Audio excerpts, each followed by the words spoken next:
àquele que nos ama e pelo seu sangue nos libertou dos nossos pecados e nos constituiu reino, sacerdotes para o seu Deus e Pai. A ele seja a glória pelos séculos dos séculos. Amém.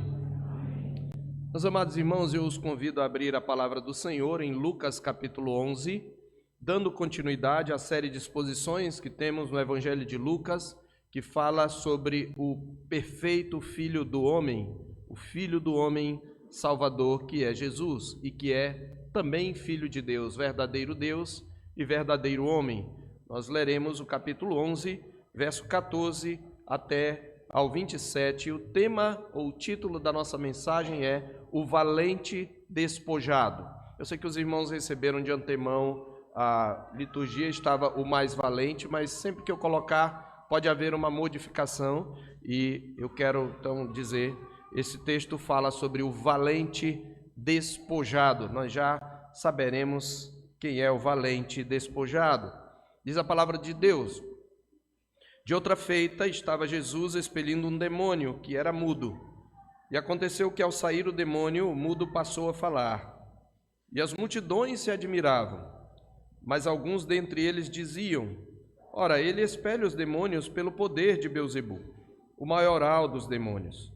E outros, tentando-o, pediam dele um sinal do céu. E sabendo ele o que se lhes passava pelo Espírito, disse-lhes: todo reino dividido contra si mesmo ficará deserto, e casa sobre casa cairá. Se também Satanás estiver dividido contra si mesmo, como subsistirá o seu reino? Isto porque dizeis que eu expulso os demônios por Beelzebu. E se eu expulso os demônios por Beelzebu, por quem os expulsam vossos filhos? Por isso, eles mesmos serão os vossos juízes. Se, porém, eu expulso os demônios pelo dedo de Deus, certamente é chegado o reino de Deus sobre vós. Quando o valente, bem armado, guarda a sua própria casa, ficam em segurança todos os seus bens.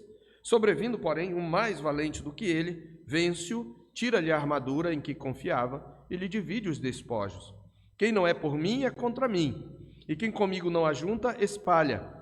Quando o espírito imundo sai do homem, anda por lugares áridos, procurando repouso, e não o achando, diz: voltarei para minha casa de onde saí. E, tendo voltado, a encontra varrida e ornamentada. Então vai e leva outros 7 espíritos, piores do que ele, e entrando habitam ali. E o último estado daquele homem se torna pior do que o primeiro. Ora, aconteceu que, ao dizer Jesus estas palavras, uma mulher que estava entre a multidão exclamou e disse-lhe: bem-aventurada aquela que te concebeu, e os seios que te amamentaram.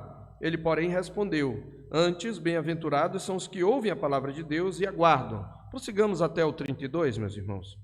Como afluíssem as multidões, passou Jesus a dizer: esta é geração perversa.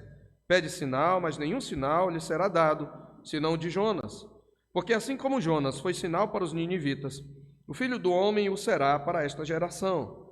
A rainha do sul se levantará no juízo contra os homens desta geração e os condenará, porque veio dos confins da terra para ouvir a sabedoria de Salomão, e eis aqui está quem é maior do que Salomão.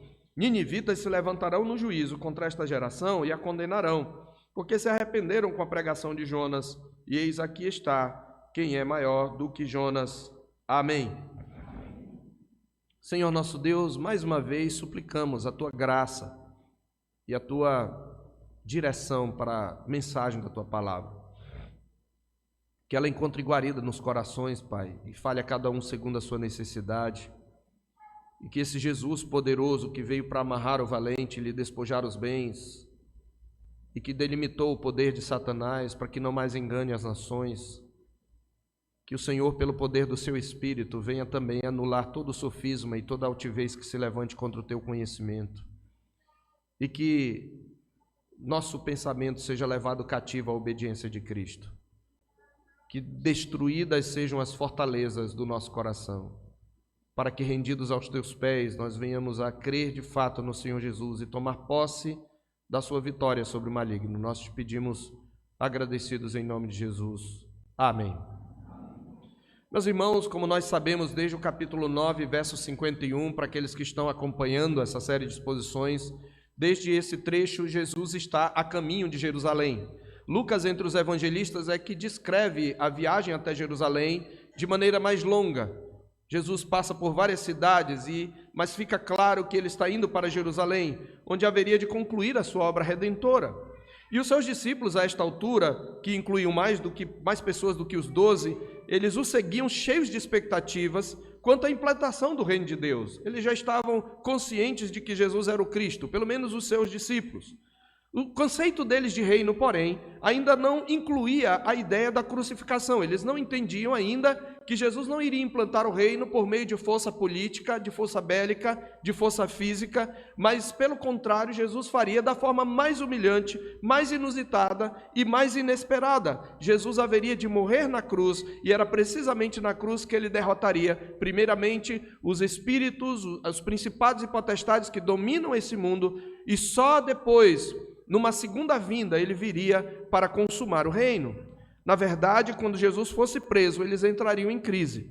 Então era necessário, eles teriam um reforço à sua fé acerca de quem era Jesus e do seu poder. E é nesse contexto que esse milagre se apresenta. De um outro lado, nós temos também aqueles que, mesmo vendo os sinais, não creram em Jesus, mas continuaram teimosamente incrédulos. E desse modo, então, nesse episódio, em segundo lugar, o propósito de Lucas é mostrar o crescimento da oposição a Jesus e o endurecimento dos líderes quanto à sua pessoa e o seu ministério. Marcos coloca esse embate, essas críticas mais no início do seu evangelho, porque ele coloca toda a oposição a Jesus particularmente num só bloco, mas todos os evangelistas, Mateus, Marcos e Lucas, que contam acerca dessa blasfêmia dos fariseus, eles mostram que essa blasfêmia dos fariseus contra o Espírito Santo, atribuindo a Jesus o poder de Belzebu, essa blasfêmia representa o ápice da incredulidade e da dureza de coração dos escribas e fariseus. Então, no embate que se segue, o nosso Senhor vai mostrar, primeiro, a natureza da sua vitória sobre Satanás. Este é o ponto central. Jesus vai, na sua resposta e no seu ensino, mostrar como ele veio vencer a Satanás e como a expulsão de demônios é um sinal dessa vitória que vai ser, de fato, concluída na cruz. Mas, em segundo lugar, Jesus também vai mostrar a gravidade do estado daqueles que, mesmo vendo os sinais, teimavam em não crer. Aqui nós temos então uma mensagem para aqueles que, crendo em Jesus, precisam entender que ele já venceu o maligno, que ele já o manietou, ele já o amarrou, e que aqueles que caminham com Cristo só precisam, pela fé, tomar posse dessa vitória no seu dia a dia e na sua luta contra o pecado. De outro lado, esse texto é uma advertência para aqueles que, depois de ouvirem tanto a palavra de Deus ao longo de tantos anos, e até mesmo terem tido sinais na sua vida da manifestação do reino de Deus, seja na solução de suas crises, seja na transformação, pelo menos parcial, da sua vida, apesar disso ainda prosseguem em incredulidade. Esse texto faz uma advertência contra a incredulidade resistente. Então é nesse contexto que eu quero expor para os irmãos esta mensagem intitulada O Valente Despojado, que é possivelmente o tema mais importante, o tema central da nossa mensagem desse texto.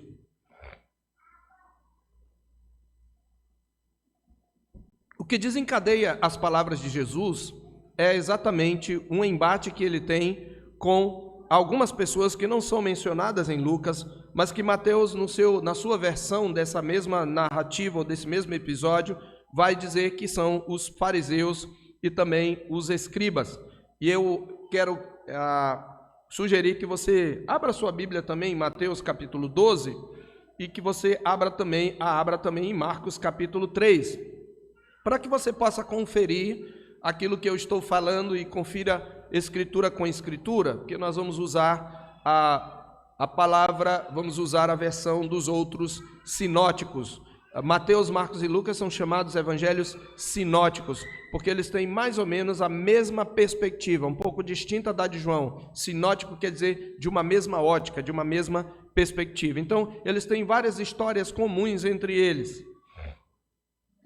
Então, como que nós começamos o episódio que desencadeia essa palavra de Jesus é a libertação de um endemoniado e as reações aos milagres. Esse é o episódio que desencadeia todas as palavras de Jesus, todo o ensino de Jesus acerca da sua obra e acerca da incredulidade resistente e o estado grave de juízo sobre o qual estão aqueles que continuam incrédulos. Todo esse ensino, ele é exatamente iniciado e desencadeado por uma cura que Jesus faz, uma libertação que está no verso 14. Vamos ler lá. Então, vamos dizer que a primeira cena, na verdade, é praticamente a única grande cena, porque tudo mais você vai ver que são palavras de Jesus, e só depois tem uma segunda cena, que é a exclamação de uma mulher, e uma terceira cena, que são as multidões afluindo até ele. Mas essa primeira cena é que domina a narrativa. E a primeira cena é esta, a libertação de um endemoniado e a reação ou as reações ao milagre. Esta é, para quem está anotando, a primeira parte. Depois nós vamos então entender a mensagem à luz do que Jesus está falando. Então veja que diz que de outra feita, ele não diz onde, estava Jesus expelindo um demônio que era mudo. Na verdade, é uma forma, é uma expressão idiomática, figurada, que Lucas diz aqui, porque o demônio em si não era mudo, mas é que o demônio estando naquela pessoa, naquele homem, ele provocava nele uma mudez. Lucas o termo é muito usado, tá? As multidões se maravilham diante desse milagre, e Mateus vai dizer, também vai acrescentar, no capítulo 12, quando ele fala sobre a blasfêmia dos fariseus, que esse endemoniado também tinha sido ferido por Satanás de cegueira. Ele era tanto cego como ele também era mudo. De modo que Satanás possuía o corpo desse homem e impunha limitações a eles. Nem toda cegueira, nem toda mudez, nem toda surdez são, obviamente, consequências de possessão demoníaca, mas este era o caso aqui, porque a palavra de Deus está dizendo. Então, talvez o milagre mais extraordinário de Jesus e que mais impressionava as multidões era exatamente a expulsão de demônios, a excomunhão, né? A excomungação, quando ele exorcizava, né? O exorcismo era porque era muito claro para eles o poder sobrenatural dos demônios, então impressionava-lhes o poder que Jesus tinha sobre Satanás. Então a expulsão de demônios era a mais flagrante manifestação, possivelmente, pelo menos entre os milagres de Jesus, do poder de Jesus. Talvez podemos colocar em paralelo a ressurreição de Lázaro, a ressurreição de mortos, obviamente, mas esse poder do diabo que era testemunhado pelas pessoas que conviviam com aquele endemoniado é claramente subjugado aqui. E a Bíblia diz que a primeira reação, a reação das multidões, no verso 14, e não é a primeira vez, é que elas se maravilhavam, elas se admiravam. E esse termo é muito usado por Lucas e pelos demais evangelistas sinóticos, e sempre indica a relação de admiração, de ficar maravilhado diante do milagre ou das palavras de Jesus. Essa era uma reação constante das multidões e confirmam a natureza sobrenatural e extraordinária do milagre testemunhado por muitas pessoas. Porém, algumas pessoas que estão ali não acreditam em Jesus, só que eles não podem negar a veracidade do milagre, e este é o ponto. O milagre é muito claro, as multidões estão testemunhando. Aquele homem era mudo possivelmente desde muito tempo, e conforme Mateus ainda era cego, e havia de alguma maneira alguma manifestação que demonstrava que um espírito maligno o possuía. Então, era inegável, não tinha como negar que Jesus estava expulsando um poder sobrenatural, um poder sobre-humano que pessoa nenhuma poderia, de forma alguma, subjugar. Então, não podendo negar o poder de Jesus, essas pessoas que permanecem na sua incredulidade atribuem o poder de Jesus ao maligno. Lucas, então, o que nós temos é, Jesus expulsa um demônio. Em segundo lugar, você tem as multidões se maravilhando, mas em terceiro lugar, você tem duas reações negativas. E é em cima dessas duas reações negativas que Jesus vai trazer ensino e vai trazer repreensão. Você tem a blasfêmia dos fariseus e você tem a incredulidade resistente de alguns. Isto fica muito claro no verso 15. Mas alguns dentre eles diziam: ora, ele expele os demônios pelo poder de Belzebu, o maioral dos demônios. Olha, nós não podemos negar, tem um poder sobrenatural aí, mas o poder pelo qual ele expele os demônios é o poder de Belzebu. Ele está possuído por demônio. Este homem é um endemoniado. É isso que eles estão falando sobre Jesus. Porém diz que no verso 16 que outros, tentando, pediam dele um sinal do céu. Então você tem duas reações negativas. Você tem a reação positiva da multidão se maravilhando, e você tem dois grupos aqui, um dizendo: olha, esse poder aí é do mal, esse poder é de Belzebu, esse poder é de Satanás, e outros dizendo: isso aí não é suficiente, nós queremos um sinal do céu. Lucas não identifica os blasfemadores, porém, como eu falei, Mateus e Marcos nos informam que foram os líderes religiosos. Mateus acrescenta, no capítulo 12, 22 do seu evangelho, que foram os fariseus os autores da blasfêmia. Marcos não narra a cura do endemoniado, ele apenas registra a blasfêmia, atribuindo aos escribas, mesmo o grupo dos fariseus, em Marcos 3, 22. O ponto importante aqui, meus irmãos, é que essa acusação contra Jesus, ela representa o ápice da incredulidade deles. Não podendo negar o poder de Jesus sobre os demônios, eles o atribuem a Belzebu, que na cultura religiosa judaica é o nome do maioral dos demônios, portanto Satanás. Esse nome Belzebu, ele vem de Baal-Zebub, ou Baal-Zebub, que significa literalmente o senhor das moscas, ou como os judeus o chamavam, o senhor do esterco. Originalmente esse era o nome de uma divindade pagã adorada em Ecrom, cidade dos filisteus, e esse nome é mencionado em 2 Reis, capítulo 1, versos 2, 3, 6 e 16. Nós não vamos ler lá, mas 2 Reis, capítulo 1, versos 2, 3, 6 e 16, um rei de Israel é repreendido porque ele consulta Baal-Zebub para alguma questão que ele tem lá. E essa forma Baal-Zebul também ocorre numas tábuas antigas chamadas tábuas de Rashamra, com o nome de uma divindade cananita. Então os judeus eles tomaram o nome e passaram a usá-lo para referir-se a Satanás. A resposta de Jesus indica isto, porque no verso 18, Jesus fala: se Satanás espelha Satanás, Então a questão aqui é que eles estão atribuindo ao maligno aquilo que é realizado pelo Filho de Deus encarnado pelo poder do Espírito. E aqui nós podemos começar a entender a natureza da blasfêmia contra o Espírito Santo. Na verdade, Jesus vai falar sobre ela só no capítulo 12, diretamente, no verso 10. Capítulo 12 de Lucas, verso 10, ele vai dizer: todo aquele que proferir uma palavra contra o Filho do Homem, isso lhe será perdoado, mas para o que blasfemar contra o Espírito, não haverá perdão. Porque o Espírito pelo qual Jesus expelia demônios e fazia curas era o Espírito Santo. Quando eles dizem que o poder de Jesus vem de Belzebu, eles estão chamando o Espírito Santo de Belzebu. A questão é que esse pecado da blasfêmia contra o Espírito Santo é muito específico, porque neste caso ele está se referindo a Jesus, às pessoas que olhavam para o próprio Filho de Deus, que estava ali presente, encarnado, cheio do Espírito, e eles dizem: ele está possuído por demônios. Então, eles atribuem ao maligno aquilo que é realizado pelo Filho de Deus encarnado pelo poder do Espírito. Para ele, Jesus estava possesso. Marcos diz isso claramente no capítulo 3, verso 3 do seu Evangelho, quando ele trata dessa questão da blasfêmia do Espírito Santo. Isto porque dizia, quando ele diz: mas aquele que blasfemar, no verso 29, Marcos 2, 29, contra o Espírito Santo não tem perdão para sempre, visto que é réu de pecado eterno. Isto porque diziam: está possesso de um espírito imundo. Certo? Então, este é o ponto. Para ele, Jesus estava possesso.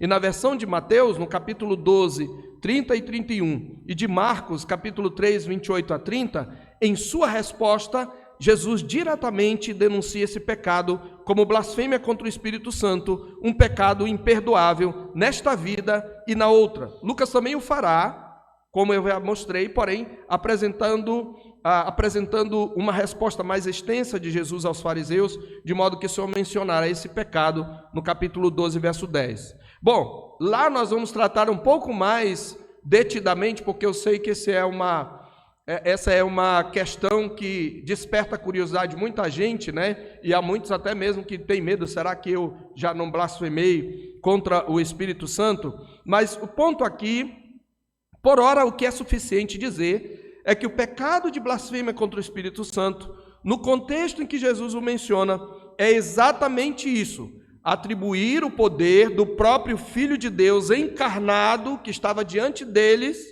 a Satanás. Atribuir o poder de Jesus, o Filho de Deus encarnado, a Satanás. Essa é a blasfêmia com o Espírito Santo. Qualquer aplicação extensiva tem que ser muito cuidadosa. O pecado está muito claro aqui. Jesus está diante deles, Jesus está cheio do Espírito Santo, porque ele é o perfeito Filho de Deus, mas ele é 100% homem. Como homem, ele era um homem cheio do Espírito Santo, e Lucas é quem mais chama a atenção para o Espírito Santo no ministério de Jesus. Quando eles fazem isso, eles estão blasfemando contra o Espírito Santo. E aí você pode fazer a pergunta: mas e se eles se arrependessem, teria perdão? Eles não se arrependem. Aqueles que fizeram isso estão num tal nível de endurecimento que eles nunca se arrependerão. Por isso é costume dos pregadores dizerem que se você tem medo, algum receio de que você tenha blasfemado com o Espírito Santo, muito provavelmente você não fez isso, porque quem chega a fazer isso tem um nível de endurecimento irretratável, irreconciliável, e quem concede o arrependimento é o Senhor Deus.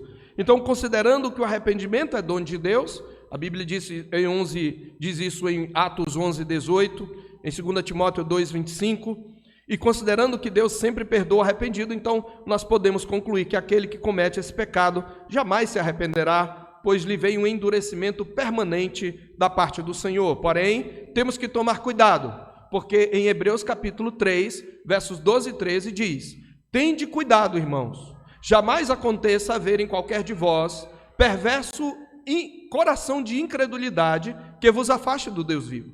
Pelo contrário, exortai-vos mutuamente durante o tempo que se chama hoje, a fim de que nenhum de vós seja endurecido pelo engano do pecado. Aqueles que por muito tempo ouvem a palavra de Deus e fecham seu coração, podem chegar a um nível de endurecimento semelhante ao daqueles que nesse contexto blasfemaram contra o Espírito Santo. Então você tem essa blasfêmia contra o Espírito Santo. Eles dizem que Jesus está possesso, e em segundo lugar, e eu vou falar mais brevemente no verso 16, você tem uma incredulidade resistente. Na verdade, os dois grupos estão demonstrando incredulidade resistente. Só que uns demonstram atribuindo a Beelzebul o poder de Jesus, e outros dizem: esse sinal não é suficiente, nós queremos um sinal do céu. Então, mesmo depois desse milagre, mesmo sem contar os inúmeros que Jesus já tinha realizado, alguns tentando a Jesus pediram um sinal vindo do céu. Observe, fica claro, Lucas diz que eles estão tentando a Jesus. Eles estão cometendo um pecado e eles estão fazendo aquilo que Deus proibiu: não tentarás o Senhor teu Deus, porque Jesus é Deus. Essa atitude acaba sendo da mesma natureza, portanto, dos fariseus, pois significa que eles não consideravam um milagre um sinal do reino de Deus. Então, diante dessa reação, Jesus tem uma resposta. Jesus não simplesmente fica ofendido. Fica imaginando, ele é o Filho de Deus, ele sabe quem é. Ele é Deus encarnado. Ele é o Criador daquelas pessoas. Imagine que nós, por muito menos, certamente faríamos, um show de horrores. Mas Jesus não toma aquilo de maneira pessoal. Jesus usa esta situação para trazer ensino. E nesse ensino de Jesus, ele usa 3 figuras, 2 provérbios e uma figura, mas eu vou usar como provérbio é uma figura, eu vou falar de 3 figuras. E nessas 3 figuras ele vai falar, primeiro, sobre a natureza da sua vitória sobre Satanás, e ele vai falar também sobre o terrível estado daqueles que não creem e que seguem não crendo e que se endurecem na sua incredulidade. É isto que a mensagem vai tratar. E na sua resposta, então, eu vou dividir em 3 em 3 provérbios, parábolas, ou em 3 figuras. Ele usa primeiro a figura do reino dividido, essas são as 3 divisões da nossa mensagem. O reino dividido, depois ele vai mostrar o valente despojado, e depois ele vai trazer a figura da casa vazia. O reino dividido é a primeira figura que ele usa, o valente despojado é a segunda figura, e o terceiro é a casa vazia. Os 2 primeiros mostram a natureza da sua vitória e do seu poder sobre Satanás. E a última figura mostra a condição terrível daqueles que seguem incrédulos. Este é o ponto. Vamos então pensar aqui, olhar para o reino dividido. Olha a resposta de Jesus no verso 17. Eu quero chamar sua atenção primeiramente para um fato importante aqui. Eles não claramente disseram para ele que ele expelia demônios. Eles falaram meio entre os dentes, meio a boca pequena. Então Jesus diz que a Bíblia diz que sabendo ele o que se lhes passava pelo Espírito é que ele falou. Jesus conhecia o que estava no coração deles, mesmo que eles não expusessem. Nós não podemos nos iludir achando que por falar palavras bonitas sobre Deus, nós escondemos o que está no nosso coração. Deus conhece o que está no nosso coração. E às vezes uma piedade que é demonstrada externamente esconde um coração incrédulo ou um coração corrompido. E o ponto aqui é que Lucas está dizendo, Jesus sabia exatamente o que lhes passava pelo Espírito, o que lhes passava no interior. E então ele fala sobre o reino dividido. E ele é muito claro no seu ensino. Qual é o ensino? Verso 17. Todo reino dividido contra si mesmo ficará deserto. Veja, ele está introduzindo indiretamente o tema do reino de Deus. Esse é um dos temas de Jesus nos evangelhos. Ele veio para implantar o reino de Deus. Na sua primeira vinda, ele veio para inaugurar o reino de Deus, despojando os principados e potestades. Na sua segunda vinda, ele virá consumar o reino de Deus, derrotando todos os seus inimigos e estabelecendo novos céus e nova terra. E ele está então trazendo esse tema do reino, dizendo que todo reino dividido contra si mesmo vai ficar deserto. E nesse reino, casa sobre casa cairá. Nenhum reino subsistirá se estiver dividido. É óbvio que uma das coisas que mais destrói um reino é a sua divisão interna. E aí então ele faz uma aplicação que a gente chama de silogística, né? Você pega uma premissa maior e você tira uma conclusão. Veja, se todo o reino é a premissa maior, dividido contra si mesmo, ele vai ficar deserto e não vai ficar pedra sobre pedra, casa sobre casa, porque ele diz, uma casa atrás da outra cairá, e se Satanás está expulsando demônios, logo ele está dividido contra si mesmo. Se ele está dividido contra si mesmo, o seu reino não vai subsistir. Esse é o raciocínio, é simples, é o que a gente chama de silogismo. Se Satanás está expulsando demônios, ele está dividido contra si mesmo, logo o seu reino não ficará de pé. Jesus exatamente fala isso. Se Satanás estiver dividido contra si mesmo, verso 18, como subsistirá o seu reino? Isto porque dizeis que eu expulso os demônios por Beelzebu. E Jesus ainda acrescenta um segundo argumento em forma de pergunta. Se eu, e aqui ele está falando porque ele sabe quem é, se eu estou expulsando pelos demônios, os demônios por Beelzebu, por que estou expulsando os filhos de vocês? Porque os filhos deles provavelmente eram pessoas que eram de alguma maneira piedosas, possivelmente também líderes ou candidatos a líderes, que podiam de repente praticar exorcismo. Aqueles que são discípulos de vocês, eles expulsam pelo poder de quem? Se eu... Na verdade, ele quer dizer, se eu que sou o filho do homem, se eu que sou o filho de Deus, estou expulsando por Beelzebu, e os pecadores, filhos de vocês, por quem eles estão expulsando? Eles, por isso, vão ser os juízes de vocês. Então, por fim, o mestre dos mestres conclui, apontando que o reino que ali se mostra prevalecendo não é o de Satanás, é o do reino de Deus. Verso 20, se, porém, eu expulso os demônios pelo dedo de Deus, certamente é chegado o reino de Deus sobre vós. Se o meu poder é de Satanás, você não se preocupe, porque ele está dividido, vai ser destruído. Mas se o que está acontecendo aqui é pelo dedo de Deus, é pelo poder de Deus, é pelo Espírito de Deus, então, na verdade, isto significa que o reino de Deus está no meio de vocês. Jesus usa a mesma expressão que os magos usaram quando não puderam mais repetir os sinais que Moisés fazia diante de Faraó, lá em Êxodo 8:19, quando da terceira praga. Eles realizam a primeira praga, que é a das águas em sangue, se você quiser abrir lá. Moisés transforma as águas do Nilo em sangue, e eles realizam o mesmo sinal. Depois você tem, em Êxodo capítulo 8, no versículo 19 precisamente, você tem a primeira praga, que é a água transformada em sangue, as águas do Nilo. A segunda praga são as rãs, e a terceira praga, piolhos. Nas duas primeiras pragas, os magos repetiram os mesmos sinais e Faraó se endureceu. Mas na terceira praga, eles tentaram fazer o mesmo sinal e não conseguiram. E eles disseram assim: isto é o dedo de Deus.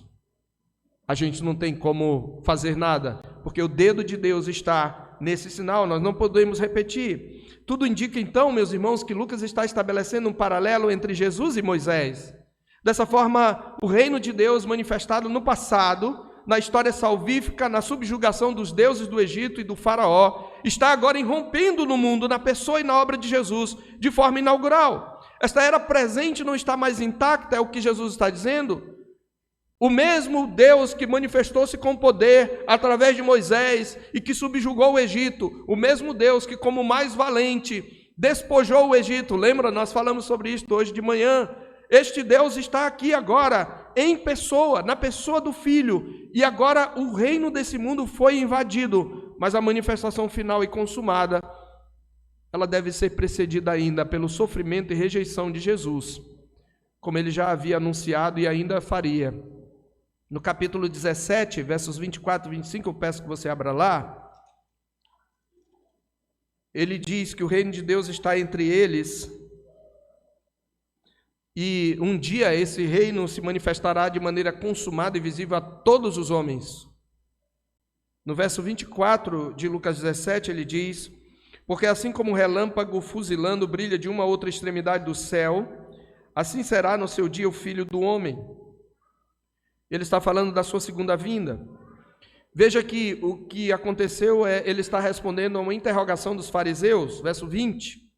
Interrogado pelos fariseus sobre quando viria o reino de Deus, Jesus lhes respondeu: não vem o reino de Deus com visível aparência, nem o dirão ei-lo aqui ou lá está, porque o reino de Deus está dentro de vós. Aqui é uma questão de tradução. Uma melhor tradução seria: porque o reino de Deus está entre vós, na verdade. O reino de Deus estava ali presente na pessoa do próprio rei. E Jesus diz que assim como o relâmpago fuzila brilhando de uma outra extremidade do céu, assim será no seu dia o Filho do Homem, quando ele vier para consumar o reino. Mas veja o que ele diz no verso 25: mas importa que primeiro, antes dessa consumação, ele padeça muitas coisas e seja rejeitado por esta geração. Importa significa é necessário, é obrigatório, primeiro que ele seja rejeitado. Mas o reino de Deus está aqui, e a expulsão de demônios é um sinal, e deveria ficar claro tanto na mente das multidões, como dos opositores, e como principalmente dos discípulos, que ele é aquele que veio para destruir a obra do maligno. Então, neste sentido, Jesus é o profeta prefigurado por Moisés, e por ele anunciado em Deuteronômio 18:15, onde está escrito: o Senhor seu Deus fará com que do meio de vocês, do meio dos seus irmãos, se levante um profeta semelhante a mim, a eles você deve ouvir. Ele é o profeta anunciado, por isso ele usa o termo dedo de Deus. Eu sou aquele profeta, eu sou o agente do reino de Deus, que subjuga as forças do mal, e que foi anunciado por Moisés, e a expulsão de demônios é o sinal de que o reino de Deus está no meio de vocês. E então Jesus conta uma segunda figura, onde ele fala do valente despojado. Depois da casa dividida, ele fala do valente despojado, versos 21 e 22. E aqui ele conta um provérbio, na verdade, que é uma descrição de um contexto de guerra. Ele diz: quando o valente, um guerreiro, bem armado, guarda a sua própria casa, e ele introduz a figura da casa aqui, que ele vai retomar na terceira casa vazia. Há um encadeamento lógico. Quando o valente bem armado guarda a sua própria casa, ficam em segurança todos os seus bens. Ninguém é doido de entrar na casa de um valente que ele sabe que está bem armado.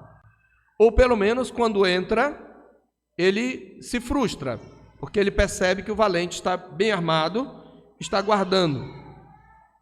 Então a sua casa ficará guardada e ficará em segurança. A menos que o mais valente do que ele, o mais forte do que ele, o mais bem armado e mais habilidoso do que ele, invada a casa. Vindo, porém, o mais valente do que ele, vence-o, tira-lhe a armadura em que confiava. Isso é o despojamento. Ele despoja, ele desarma o valente e ele lhe divide o despojo. E Jesus conclui: quem não é por mim, é contra mim.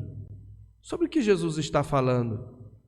É óbvio que ele está subjugando o poder de Satanás. Nós já vimos em outra situação ele expulsando um demônio que se apossava de um homem que vivia nos cemitérios.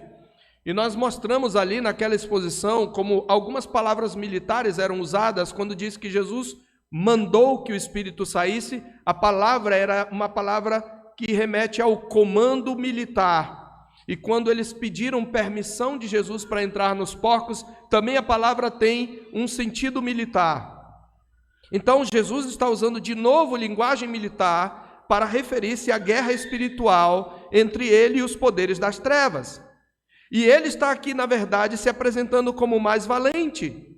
Jesus é o mais valente. O diabo tinha aquele homem escravizado, tinha aquele homem manietado, acorrentado, por meio da possessão, por meio da cegueira, por meio da mudez. Mas o Senhor Jesus tem um poder superior ao do diabo, e ele demonstra isso. Ele desarmou, ele despojou o diabo do seu poder destruidor. Jesus é o mais valente, e o diabo é o valente despojado. Daí vem o nosso título. O valente despojado, ele está dizendo: eu vim para destruir as obras do diabo, eu sou o mais valente. O diabo não tem poder para resistir à minha ação e os meus feitos redentores. É daí que vem a expressão amarrar o valente. E aí eu preciso fazer aqui um comentário, uma correção.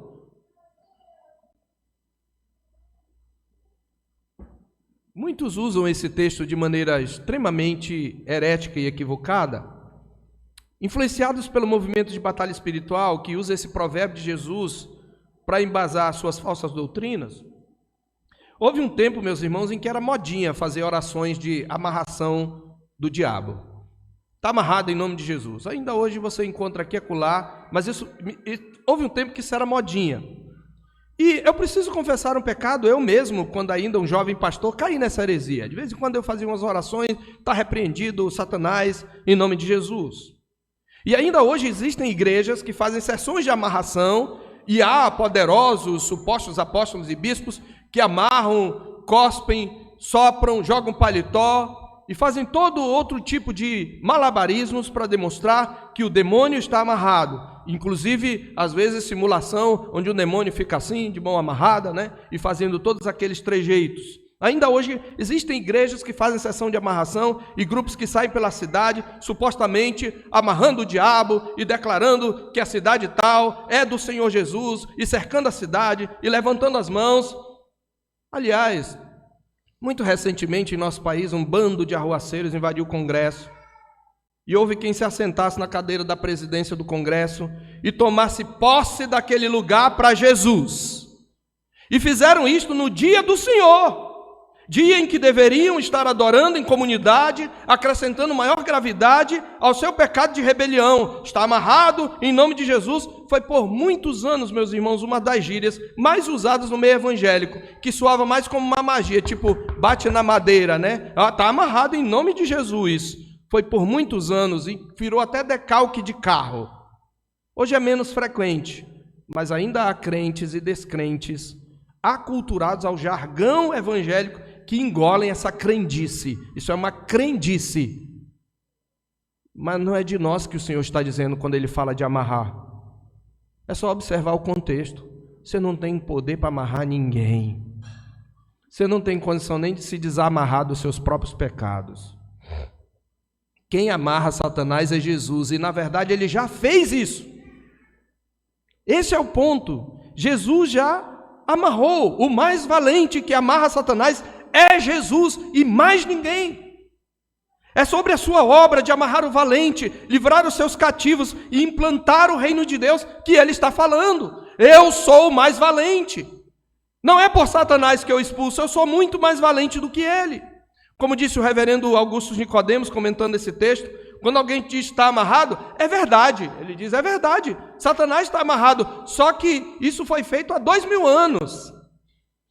Foi quando Cristo amarrou Satanás, no sentido de que lhe impôs uma derrota severa, a ponto de o diabo não poder mais impedir o avanço da igreja, não poder impedir que o evangelho seja pregado a todas as nações. O diabo não pode continuar a enganar as nações como ele fazia no período do Antigo Testamento. Agora o evangelho vai a todo mundo, porque na cruz do Calvário, Cristo esmagou a cabeça da serpente. Aqueles que, mesmo diante das evidências do poder de Cristo, não criam, portanto estavam contra ele. Jesus já amarrou o valente, o diabo está amarrado. Pastor, mas como ele faz tanta coisa? O sentido de amarrar, queridos, é que na velha aliança, antes da obra expiatória de Jesus, as nações estavam em cegueira. Elas não podiam se converter, porque o diabo as cegava.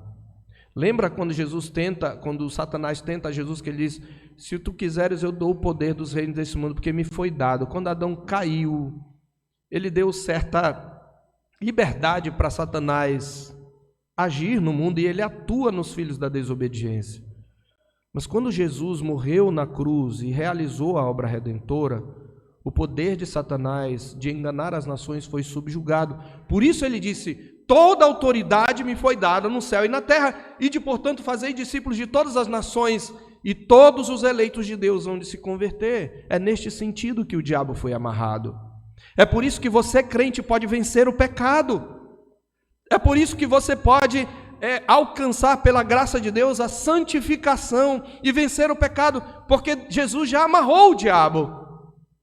É por isso que você pode pregar o evangelho e você verá pessoas se convertendo, porque Jesus já amarrou o diabo. Então é isto que Jesus quer dizer. E é por isso que ele diz, quem não é por mim é contra mim, e quem comigo não ajunta espalha. Quem não tem a mim como centro, quem não me segue, está contra mim. Então está do lado do diabo. E Jesus, então, em terceiro lugar, usa a figura da casa vazia. E aqui ele faz uma advertência àqueles que resistiam na sua incredulidade. Versos 24 a 26, ele continua falando sobre o tema.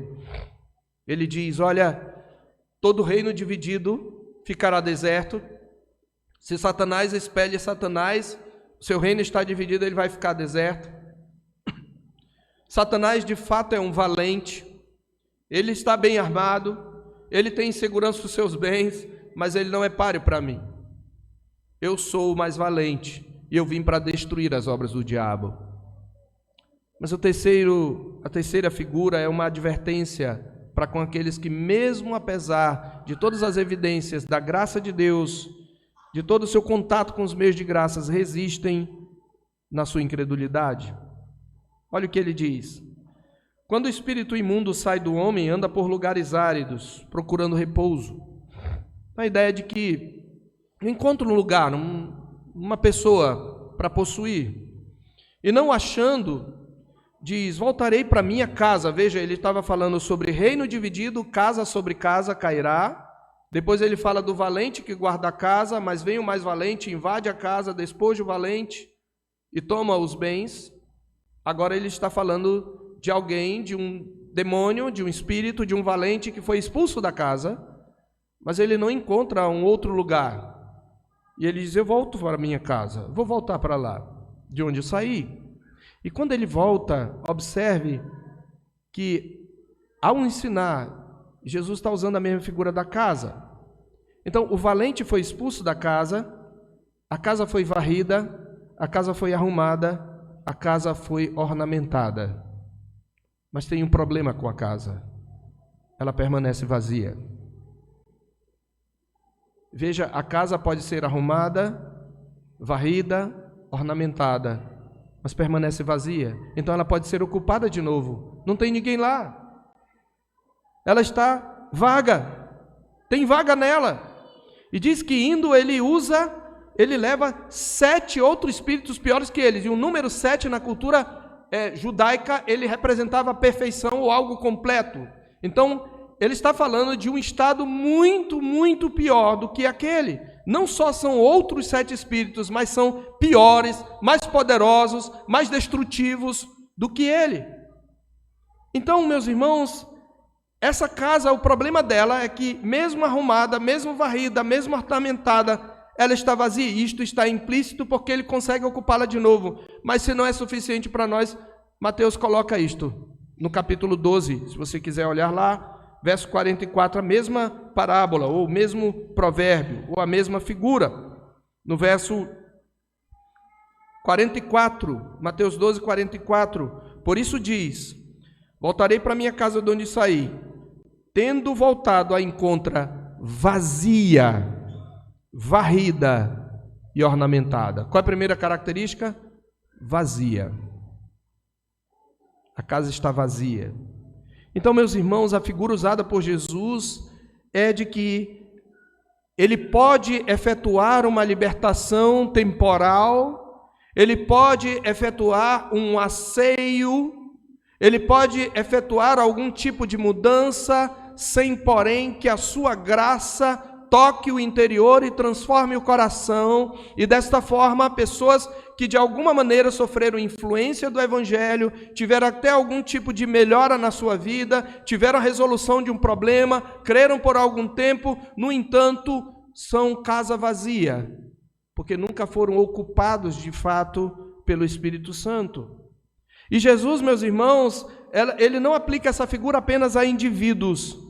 Ele está aplicando aqui indiretamente a toda aquela geração. Ele está fazendo a alusão àquela geração. Isto fica claro nos versos 29 em diante. Como afluíssem as multidões, passou Jesus a dizer: esta é geração perversa, pede um sinal, mas nenhum sinal lhe será dado senão o de Jonas. Ele está ainda respondendo ao que eles falaram no versículo 16. Eles pediram um sinal do céu.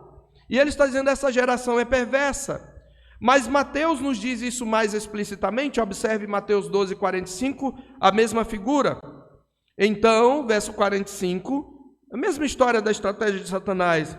Vai e leva consigo outros 7 espíritos piores do que ele, e entrando habitam ali. E o último estado daquele homem torna-se pior do que o primeiro. Assim também acontecerá a esta geração perversa. Então não é só com homens que acontece isso. Gerações inteiras também podem ter essa experiência de ser uma casa varrida, ornamentada, porém vazia. E a sua referência, meus irmãos, aqui é especialmente aquelas cidades de Israel, que, conhecendo as promessas das Escrituras, foram por ele visitadas, viram os milagres que ele realizou, foram beneficiadas por suas curas, mas não se arrependeram, nem creram verdadeiramente.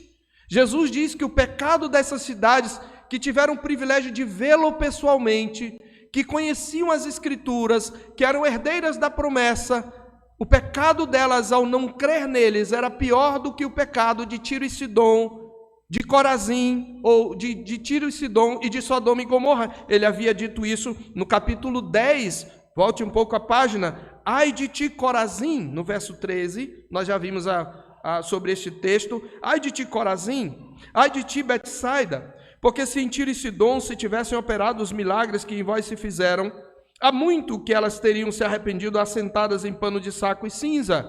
Contudo, no juízo haverá menos rigor para Tiro e Sidom do que para vós outras. Veja, Tiro e Sidom eram cidades pagãs, cheias de feitiçaria, de prostituição, de idolatria. Mas ele está dizendo: vai haver menos rigor para essas cidades que nunca me viram. Ele continua: tu, Cafarnaum, elevar-te-ás porventura até o céu, descerás ao inferno. Porque Ele vai dizer isso na versão de Mateus, porque se em Sodoma e Gomorra tivessem realizado os milagres, elas estariam até hoje de pé. Então haverá menos rigor para Sodoma e Gomorra do que para vocês. Sabe o que isso quer dizer, queridos? Haverá menos rigor no inferno para um ímpio que nunca conheceu o Evangelho do que para aqueles que, tendo conhecido o Evangelho, tendo frequentado a igreja, tendo sido criados no caminho do Senhor, rejeitaram a Jesus. É isso que ele está dizendo. Por isso ele diz, nenhum sinal será dado senão o de Jonas. Sabe por quê? Porque Jonas pregou e os ninivitas, aqueles pagãos, se arrependeram. E vocês, eu estou maior que Jonas.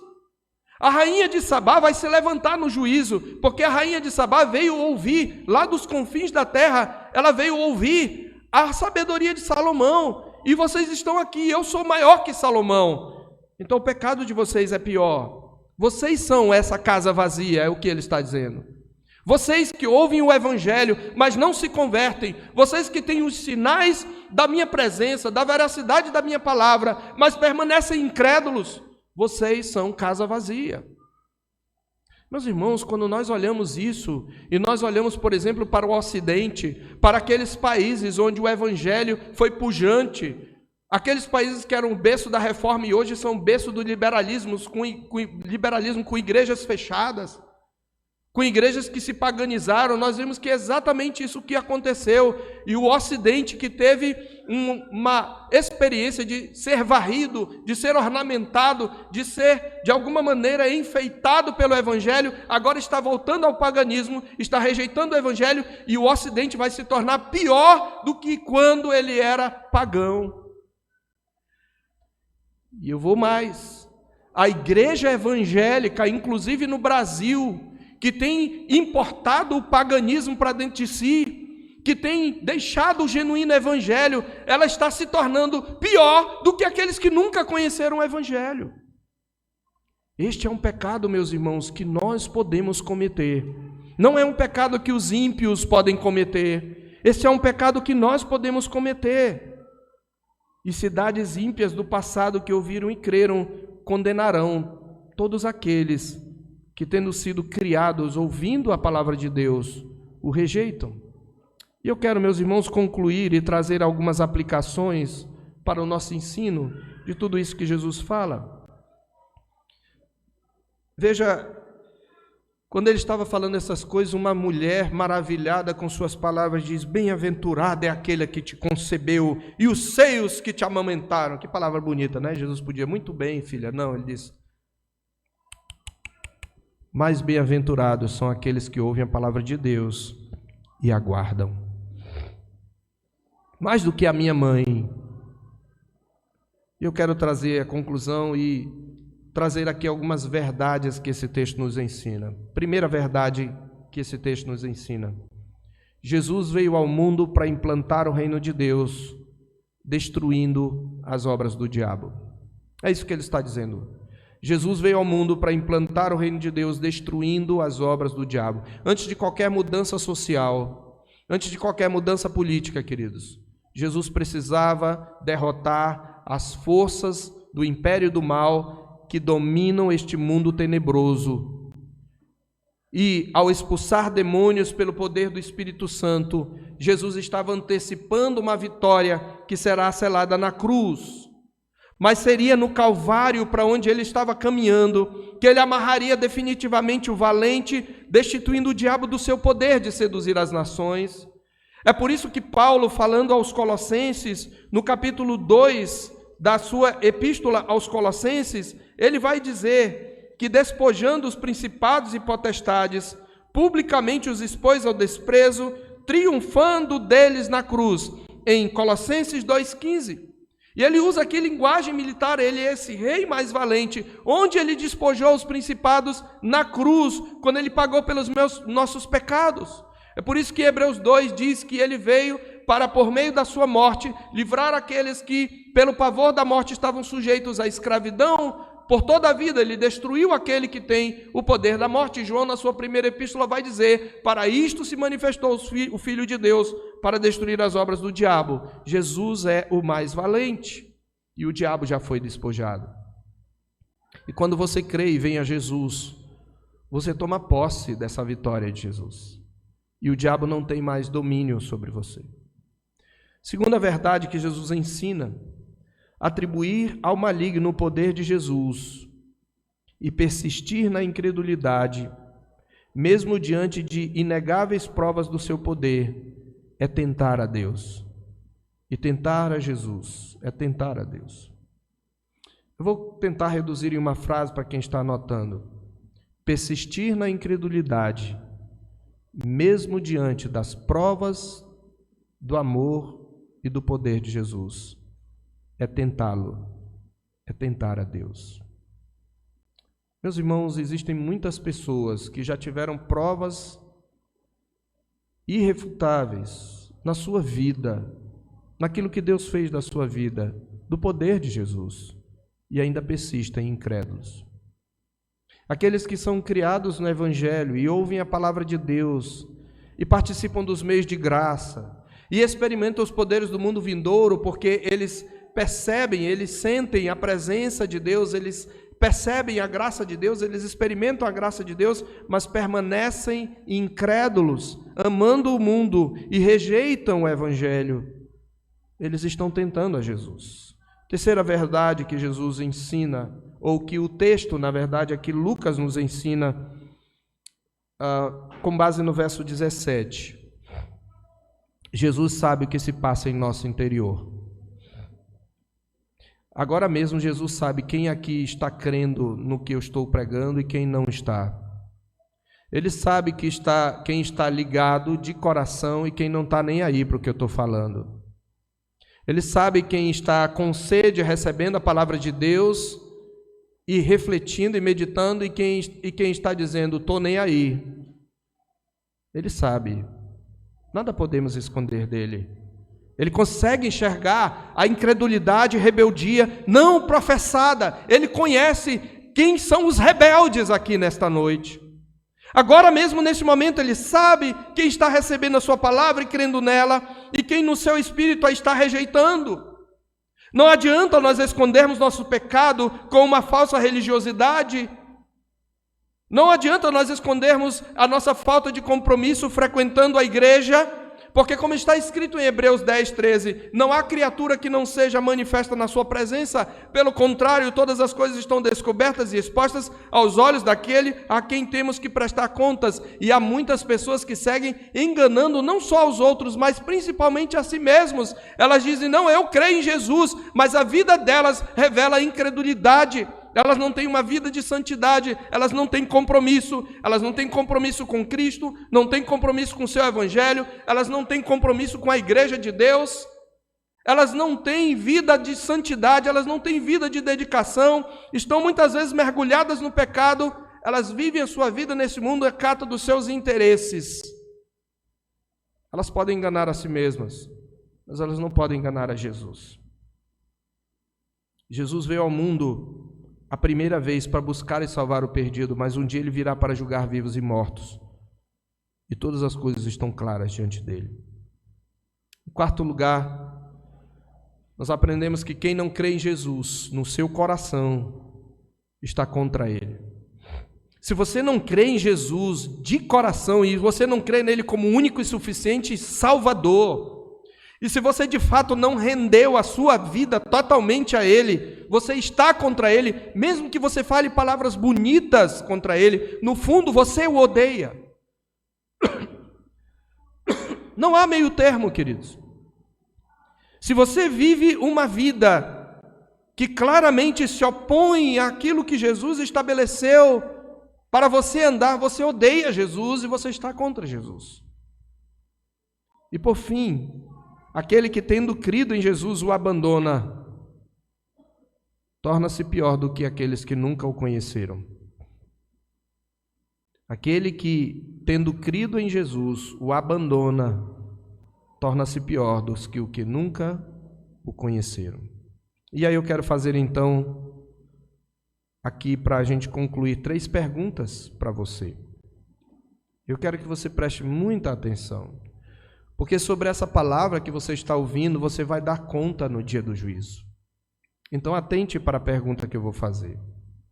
Primeiro, você tem tomado posse da vitória de Cristo pela fé. Você rendeu de fato a sua vida a Ele.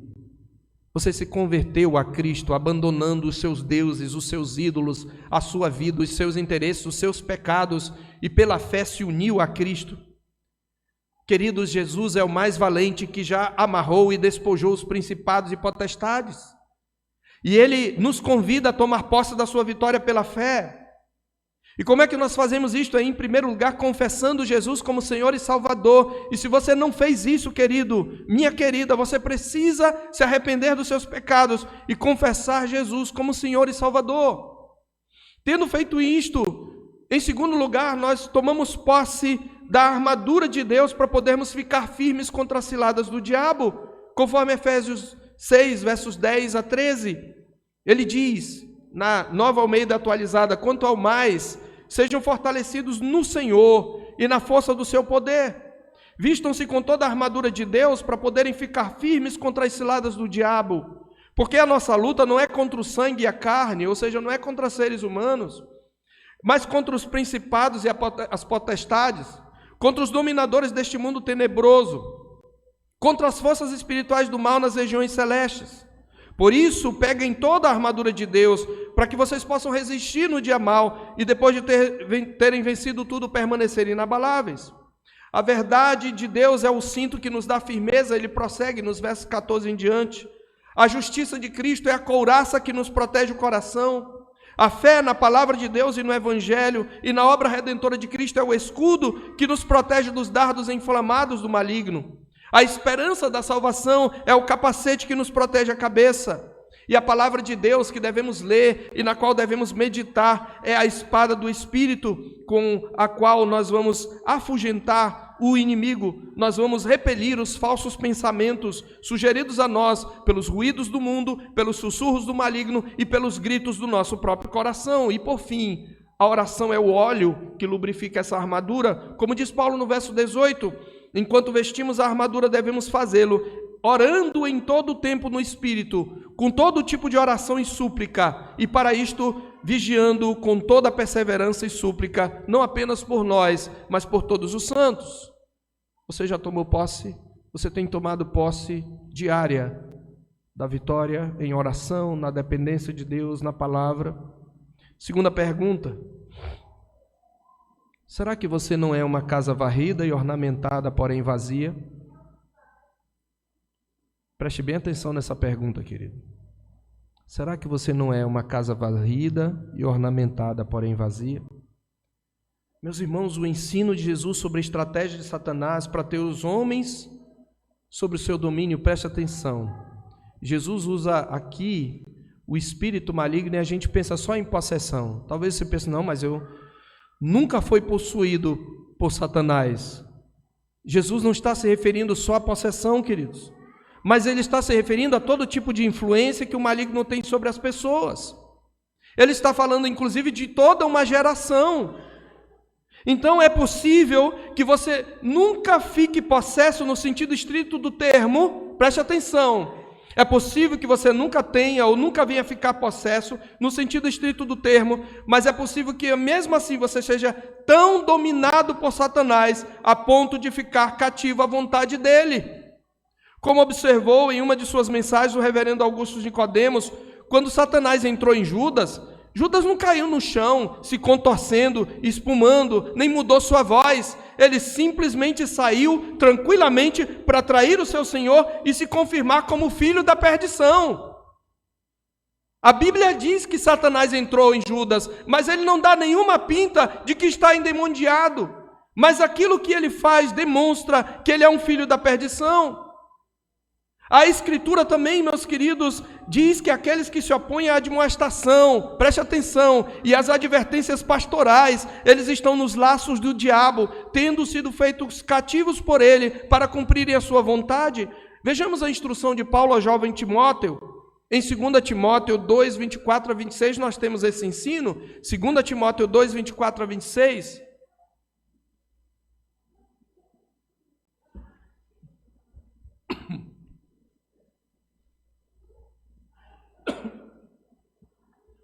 Ele diz: O servo do Senhor não deve andar metido em brigas, mas deve ser brando para com todos, apto para ensinar, paciente, disciplinando com mansidão os que se opõem a ele, veja, na expectativa de que Deus lhes conceda não só o arrependimento para conhecerem a verdade, mas também o retorno à sensatez, a fim de que se livre eles de quê? Dos laços do diabo, o valente que os prendeu para fazerem o que ele quer. Observe aqui, querido, que Paulo não se refere aqui aos de fora. Ele está falando àqueles de dentro da igreja que resistiam ao pastoreio de Timóteo, que resistiam à sua pregação e à sua mensagem. Ele diz: seja paciente, pregue na expectativa de que eles sejam libertos dos laços do diabo pelo arrependimento. Como vimos, meus irmãos, ao longo da exposição, este é precisamente o caso a que Jesus se refere. A casa foi varrida e ornamentada pelo Evangelho, mas o Espírito Santo não o ocupou. Como nós vimos, isto se aplica a indivíduos, à igreja, ou como a versão de Mateus a uma geração que conheceu o Evangelho e apostatou dele, como era o caso de Israel. E Pedro relembra este ensino ao falar de mestres apóstatas. Em 2 de Pedro 2, versos 20 a 22, eu peço que você abra lá. 2 de Pedro 2, 20 a 22, está escrito na Nova Almeida Atualizada.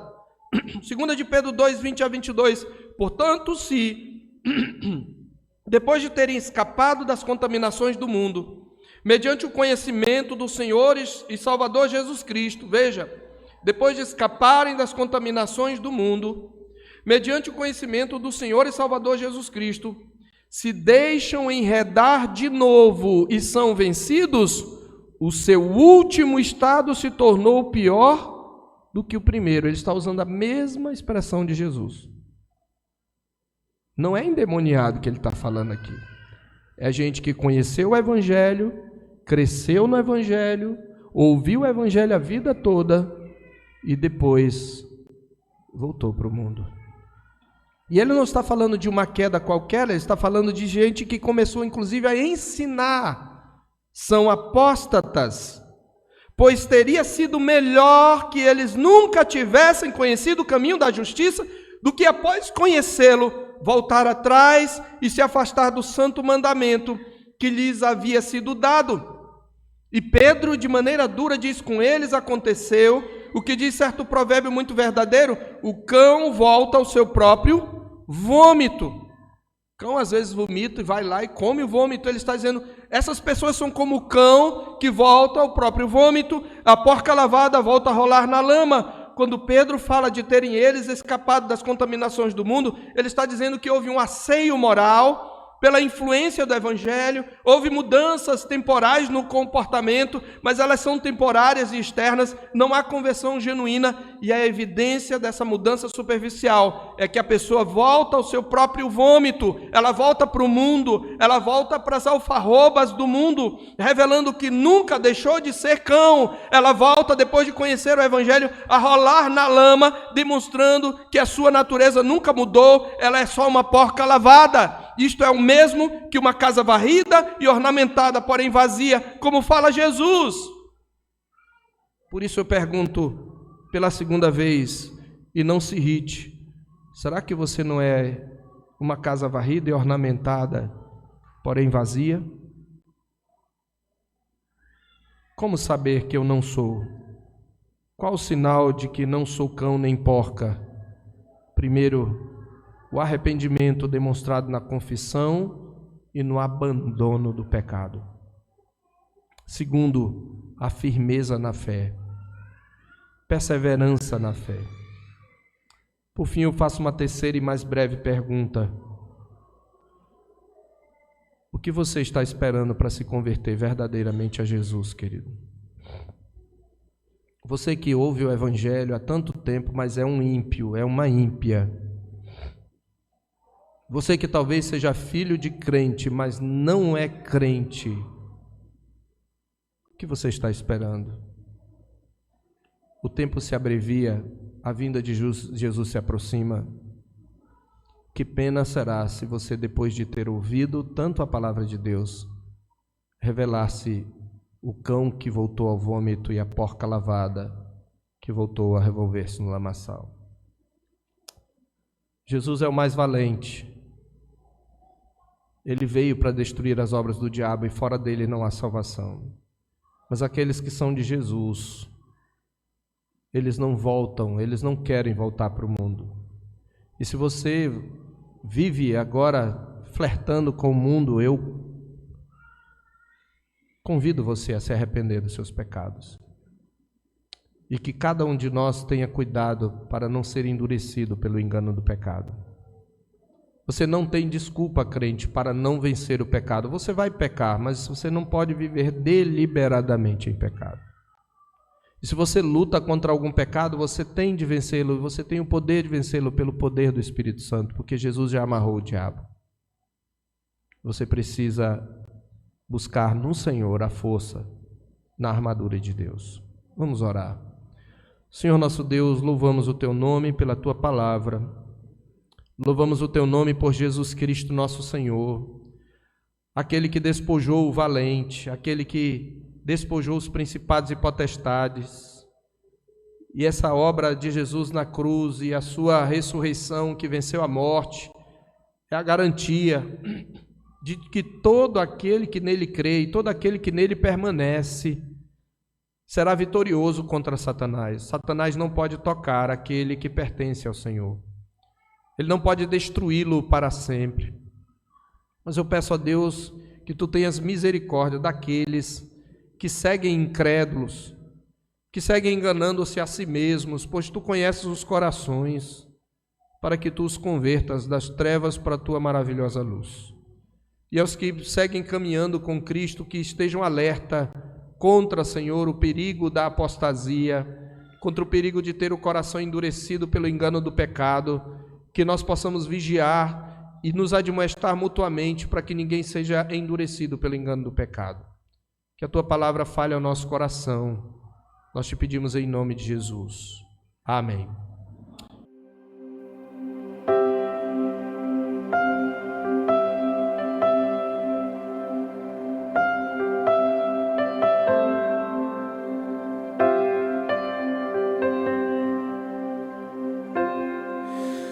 Tu és bem-vindo aqui.